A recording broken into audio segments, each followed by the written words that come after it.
Request number 2 concerns hotel and meal expenses.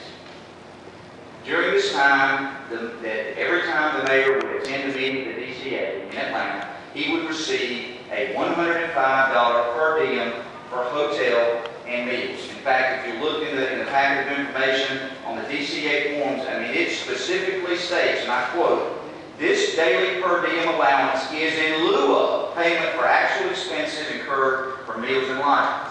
At that same time, the mayor turned in expense reimbursements and received expense reimbursement from the city of Valdosta for the actual cost of meals and lodging.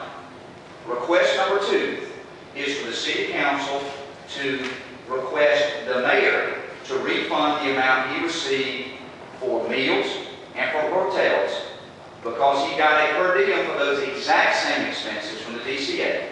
We ask the city council to instruct the mayor to reimburse or repay those expenses for which he would receive reimbursement directly back to the city. Request number 3, this perhaps may be the most important. I'm asking the city council tonight to convene a committee to make an inquiry into this matter. I think, and the information is before you, the facts of this particular matter are pretty clear cut, and I would respectfully submit that the focus of this committee of inquiry should be twofold. The first focus should be what should happen in the form of punishment or discipline to the mayor, if any, for the fact that he knowingly received double reimbursement for these mileage expenses. What should happen to the mayor from the city council? And number 2, and this may be, ladies and gentlemen, perhaps the most important request I make tonight.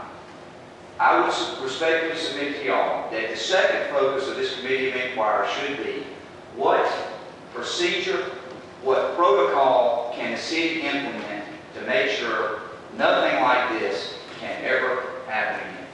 Thank you very much. Mr. Spiller. Yes, sir. What authority or legal authority should the city proceed with these 3 things?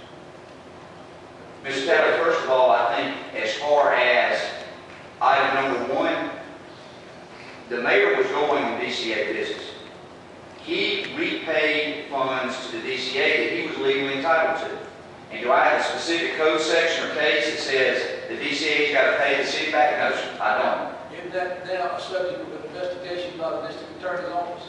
Yes, sir, it is. Wouldn't it be wiser for the city to sit and wait to see what the district attorney decides before we take any action? Well, Mr. Valley, I think that money's owed to the taxpayers. And you know, in the big scheme of things, it's not a lot of money. You're entitled to your opinion. Don't you think the city would be wise to wait to the authority to make some decision before we take any action? No, sir, I would disagree with you on that. Because that money is owed to the city. I don't think there's any doubt about that.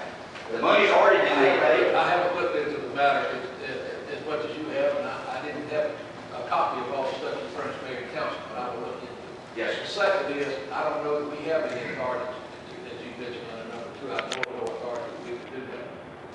The city council cannot simply ask the mayor to pay the money back. No, that's not what your second thing was. You talked about us making a hotel. Yes, sir. Yes, sir.